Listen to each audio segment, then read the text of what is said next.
Good afternoon. I'm Charlie Walton from MasterCard, and thanks for coming this afternoon. I'd probably have to start by thanking Andre Durand for getting this thing going about 10 years ago, truly in the spirit of collaboration and partnership and trying to push the envelope forward in this very, very fascinating topic. So thanks to Andre, we're all here today. At MasterCard, this topic has been brewing for quite some time. It had its genesis with our CEO about 9 years ago, when he kind of came on board and he began to look at the fact that we were engaging only about a third of the planet, and that apparently wasn't good enough for him. And he really felt that MasterCard needed to be building products and services that were globally relevant, and he made a big commitment to financial inclusion at that point. And in doing that, he began to realize pretty quickly at that time that identity inclusion is pretty causal to that. And so a whole series of things have gone on within the company to make that better. And we've been very, very active in that field. We fast forward to the start of 2016, and at that point, began to see the fact that everything becomes digital with payments very, very quickly, whether that's digital remote or digital face-to-face. And then at the end of the day, identity leads all of that. Identity is the driver to how we're going to pay. If I know it's Don Tebow out there, and I've confirmed Don, he's kind of at his word in terms of the transactions that then come from then on in. And we may begin to find that we've got some very different experiences that tend to be a little bit more Uber-like, where I'm kind of paying, but I'm not really thinking about paying, and I'm not actually paying, okay? And so that was kind of inflection point number 2. And then over the course of a period of time in 16 and 17, we had begun to look at the topic and got to the point in 17 where we said, okay, we can keep talking and looking, but if a company with our DNA, which, by the way, operates in 190 some odd countries and territories with 50 million merchants that we count as customers and 25,000 bank partners, and with great government relations around the globe, and operating in a collaborative fashion with lots of stakeholders, if we can't actually take action and do something about it, a little bit touched. So at that point, he ended up making a pretty bold statement and a bold set of moves and told the company, go do something about it. And so what I'm going to tell you is a little bit about the story that got us to where we're at today. And I'll tell you a little bit about where we're at and where we're headed. But that was the genesis of this, that number one, that we see importance in identity in inclusion markets. We see a big importance to how we think about payments, all things being digital. And the third thing that came out of all of that early look is that this mark, this orange and yellow mark, which is a trust mark, it's a global trust mark, that when I'm dealing with a merchant in Bolivia and I've got my Citibank MasterCard and I go to purchase something there, I kind of know what's going to happen. And it's a trust mark with a whole bunch of stuff behind it. A lot of tech, an awful lot of tech that's been developed over a lot of years, and a whole series of rules that describe how the community will then begin to interoperate. So that's what we've done over 50 years, and it's embodied in that trust mark. Where we're headed is kind of a different notion, right? A trust mark, a way of bridging digital interactions to beginning to build and bridge interaction-oriented trust, right? Not about payments, but more broadly. And it's in that third area that we're essentially positioned to help in a capacity. And help in a capacity is the key word, because not MasterCard, not a fintech, not a big tech company, not a consortium of tech companies, not a bank, not a group of banks, not an M&O, not a group of M&Os, not a government can go off and solve this on their own. It's a big orchestration problem, okay? So we're trying to do a bit of our piece to kind of help the community forward. This notion of restoring trust in the digital world is the title of a white paper that we issued back at the end of March. It's up on our website. It's at mastercard.com/digital identity. It doesn't talk about the technology, and it doesn't talk about how it works, but what it talks about is what we believe in and how we see an appropriate digital identity ecosystem working, one that runs across the globe with a new type of trust mark and with a new series of services. So that's what that paper describes. And again, this is truly all about this notion of injecting in trust. There was a really fascinating woman in a fascinating book called Who Can You Trust? Rachel Botsman is the author of that book. She's an economics professor at Oxford University in the UK, and really talked about the idea of trust becoming the confident relationship with the unknown. And again, we live in a time right now, and it will become more pronounced as we go. And I don't think any big surprise to anybody here. And if you don't agree with this, you're probably in the wrong conference this week. But bridging that is really the essence of helping to solve this identity problem, right? What we're trying to do is to get to the point where Don Thibault and I don't know one another, and how does Don become comfortable with the outcome of an interaction? When we strip back all of the talk and all of the tech about why we're all really here, that's what this is all about. Don's going to go take action on something, right? He's going to ship me a bottle of wine, or he's going to open up a new bank account, or he's going to confirm I'm a good Uber driver, right? And he's got to trust in what I have to say. So that's the essence of the problem we're actually trying to solve. It's a trust gap problem, and we do think and see that this notion of bridging trust as the essence of the identity problem. It is conceptually simple to solve, in practice hard, and it's why we've probably all been at this topic for quite some time. Historically, we've used third parties to bridge that trust gap. Who does Don know that knows me, who can then vouch for me? And Don, being a very diligent guy, is not going to trust one view of the world, right? He's going to check a few times if it really does count on things. When we began looking at this topic a couple of years ago, one of the things that our CEO, Ajay Banga, had talked about was the importance of the user. And if any of you have not had the pleasure to see this guy talk publicly or online somewhere, you really ought to. I find him, even at my stage of the career, an incredibly impressive guy with the right decency, ethos, and what I would say is heart for ultimately the user. The stuff that we do every day, and the stuff of most of our companies do every day, is all about making life for the user better. And so in part, this is really about trying to help put together a service and a capability that my daughter Emily and my Uncle Joe would want to use, and they would think worked really, really well.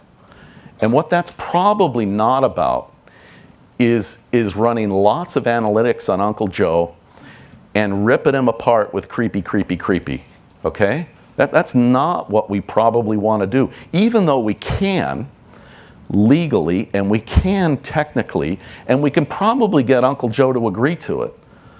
But it's not the sort of frame that we do want to get to. We really want to begin treating that user just like Uncle Joe. And so in doing that and designing an identity system that works for Uncle Joe, and if I'm on his side, I got to explain to him how this stuff works, a bit in the way that he would understand. And I tell you, there's a whole bunch of stuff that we all talk about in the community right now that probably doesn't pass the Uncle Joe test. So very early, actually in my time at MasterCard, I began to take and listen to what Mr. Banga had to say about the user. And we tried to set this down, and what we actually described at that time was a Bill of Rights. And then we had some people saying, well, we can't really call it a Bill of Rights, and we went through all different machinations on what we call it, but we said there's probably a set of principles that are pretty important, pretty key to thinking about the user. They are about inclusion. They are about ownership, right? We begin to strip apart some of the words that we end up using amongst the industry, and it is about helping the user to own and take a little better care and control of their identity data. Because guess what? I actually know who I am, at least on most days, and I know where I live, even though I'm not there a lot because I'm traveling a great deal. I know when I was born, and I know what my passport number is, and I know whether I've got a visa to go to Australia, and I know that I'm changing house in a month. And guess what? I'm the first one that knows that I'm changing house, okay? I'm the first one that knows. I may not know my credit score, so that's a piece of data that's kind of out there, and there's probably a few other bits, but most of this stuff I actually know. And so I really ought to think about the fact that I own my stuff, I know it. The problem at hand is I'm trying to confirm to Don that what I'm saying is actually true. But I do tend to own that. I don't own my driver's license because the state of Massachusetts or the Commonwealth of Massachusetts does say that that piece of plastic is mine. But I kind of own my identity. We got to help Uncle Joe by being really simple and give him the handrails. We've got to make sure that this is dealt with in a manner that's confidential. Joe's got to give his consent if he wants to get involved in a transaction. We've got to be transparent and clear and secure and ensure that data rights are being well dealt with, because for sure, things like GDPR, which are in Europe for really good reason, are probably coming here in one form or another. And sooner or later, we're going to have a regulatory matter to deal with, not just about doing the right thing, but we're going to have to. And we're going to have to make sure that Uncle Joe's got really choice out in the matter. That this is not a topic to be dealt with in a monopolistic way by any one entity or any one sector. And so we've tried to describe these points, but more importantly, we've worked to live those points through the course of our work in developing the system that we've developed, and in describing how the system works to implement to this. The uses, I don't know that we need to talk about a great deal, because I'm sure everyone here has thought about lots of uses for digital identity and lots of use cases, and it could be this and it could be that. I think the important point here is that I want to pass on is that whilst you think about MasterCard as a payments company, the lens that we've got here is a lens of digital interactions. And these types of things, from going in the digital front door and saying, well, gee, hi, it's me, to running through a very seamless travel experience, to confirming my age, conducting a digital payment, doing a background check, doing one-click enrollment and onboarding at a bank or at a tax authority, run the gamut across all the vertical markets that we're dealing with. So the point I want to make is that MasterCard is intending to go after the digital interactions market as the lens and the frame with which we're working to solve this problem. My payments colleagues, within the enormous big part of the rest of MasterCard, end up using this, end up using digital ID as a service, much like a bank would use it to open up a new bank account, or a wine shop might use it to confirm my age at 21. So the point is, our lens is quite broad in terms of how we're thinking about this problem. And at the end of the day, we've had plenty of conversations both with customers and partners internally who have kind of said, well, yeah, that's great, but what's the killer use case? What's the killer app? And I said, oh, gee, 50 years ago, MasterCard was starting a new network and had an idea that says you don't have to have a store card any longer. You can take one card, a bank card, and use that at lots of stores. Isn't that a cool idea? Well, what's the killer app for that? Buying red sweaters? It wasn't about buying red sweaters. It was about doing 15 things a week that I do with one instrument, getting really simple and efficient about that. Efficient for me, so that I'm not carrying 15 cards, and efficient for those organizations who were needing to deal with card programs that didn't have to do it any longer. So what we're trying to do here is to get really efficient for the user, really efficient for organizations that rely upon digital identity, and really efficient system-wise. So we can take something that is growing in importance and growing in terms of use and growing in terms of need, because old ways of dealing with identity are needing to become more sophisticated. We need to begin migrating to more use of biometric data, more use of dynamic data, coupled with static information. We've got to become smarter than the bad guys and knowing that it's Don or Charlie out in the community. We've got to do better at it, and we got to try to get some efficiency here, right? At the end of the day, if we can take an ID&V action that costs this, because it's up in a stovepipe or a silo, and I can take it down here and allocate it across a community, we've kind of done our job, right? That's really what the problem we're trying to solve. So what we tried to do is to say, let's begin separating out or teasing apart this notion of system model and what goes into a system model. And fundamentally, the problem, as I've mentioned, is all about the user who's trying to deal with this relying party, as we all know. That's the basics of the problem. I'm trying to prove who I am in front of Don. Well, the challenge is Don needs to get other organizations to vouch for me in an efficient way. I view those to be identity verification providers. And you want to deal with those identity verification providers that are tending to have implicit or explicit contract with the user. Uncle Joe is going to kind of guess the fact that checking your passport at the State Department makes some sense, and on and on and on and on, right? So if we're able to begin building an infrastructure of identity verification providers who are very, very good at verifying discrete bits of information about Charlie, we're kind of on to the right model. And that is all, frankly, born, I think, within government, within banks, within mobile network operators, within posts, within the university, within my employer, and across the board by a number of other players. So this community of identity verification providers who are really, really good at their piece, really being brought together into a network like this.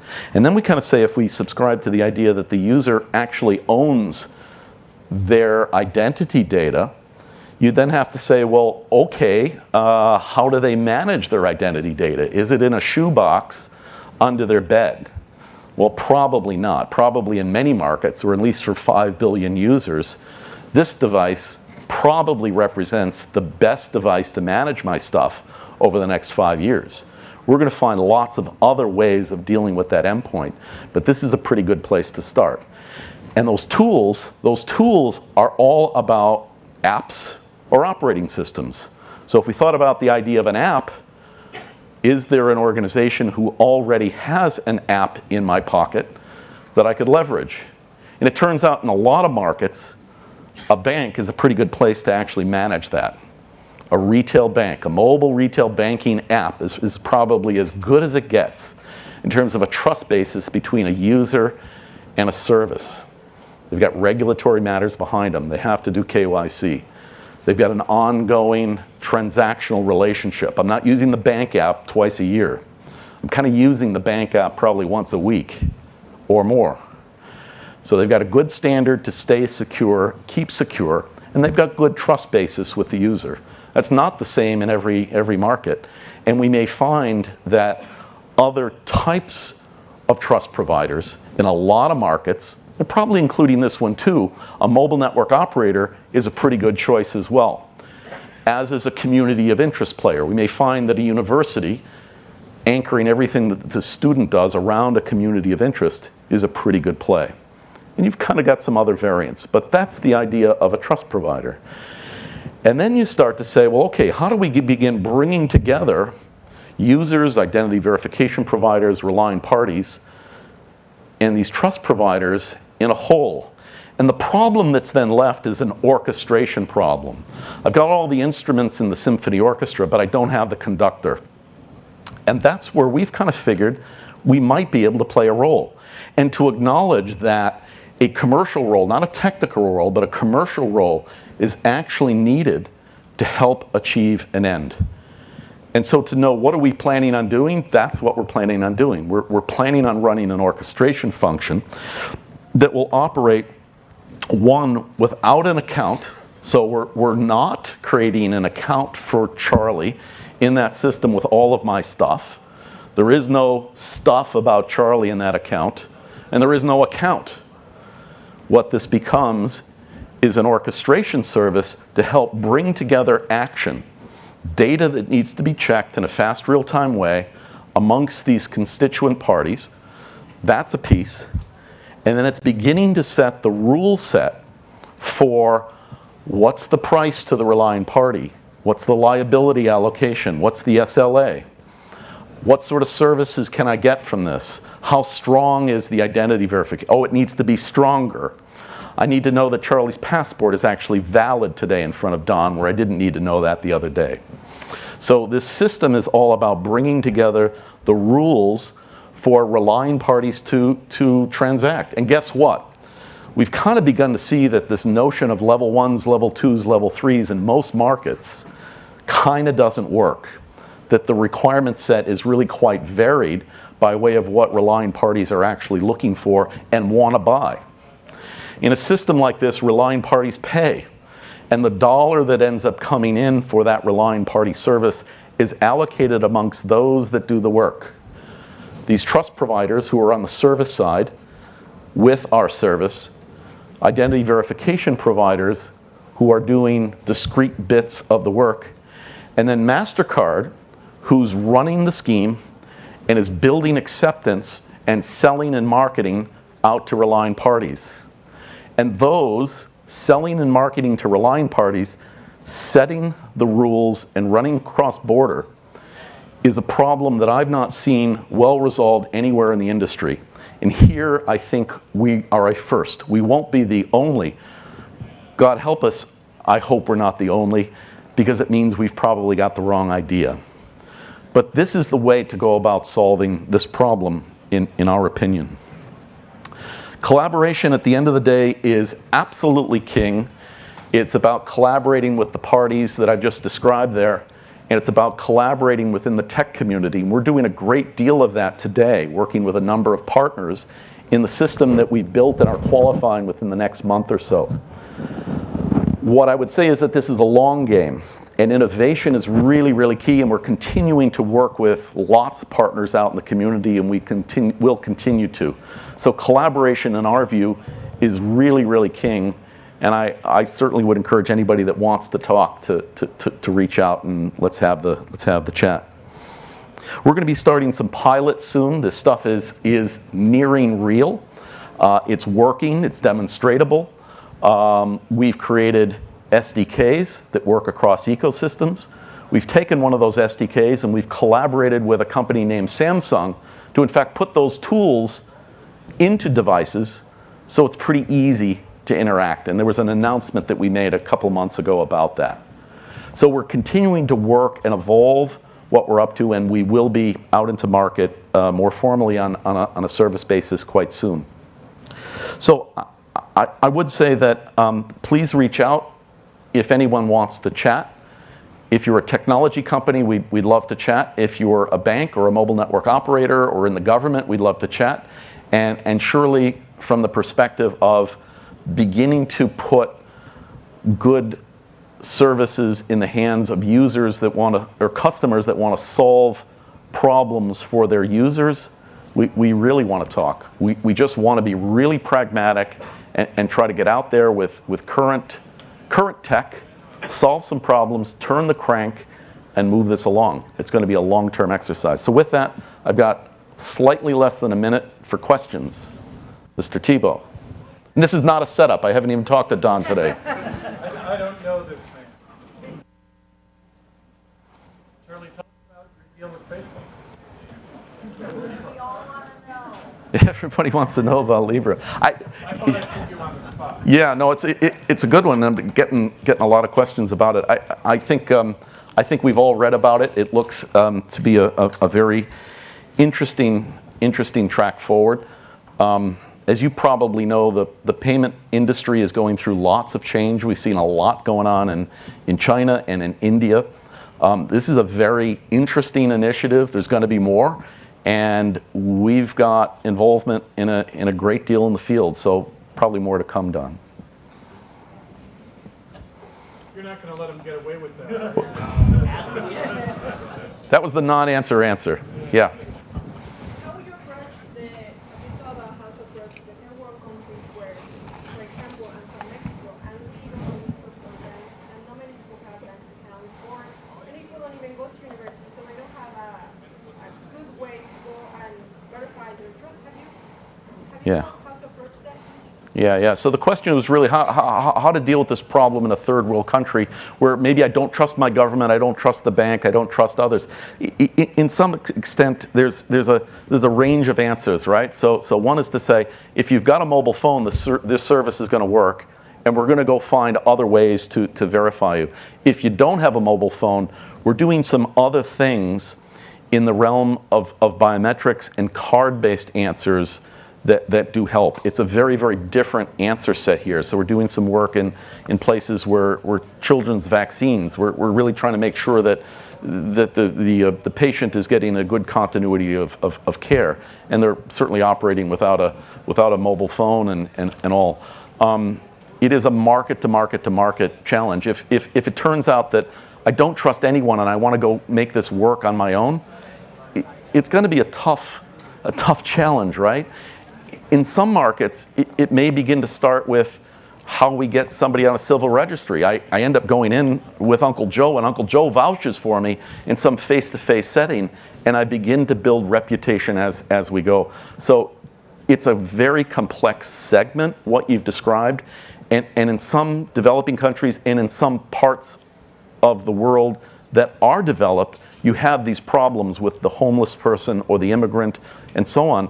And you need to kind of kick-start this in society. It's all around your village or your town or your city where you pick up social service. And so we're beginning to do some work actually in some parts of the world with post offices where I can kind of come in and I've got regular presence for people. But it's a complex area and it's one we're certainly looking at.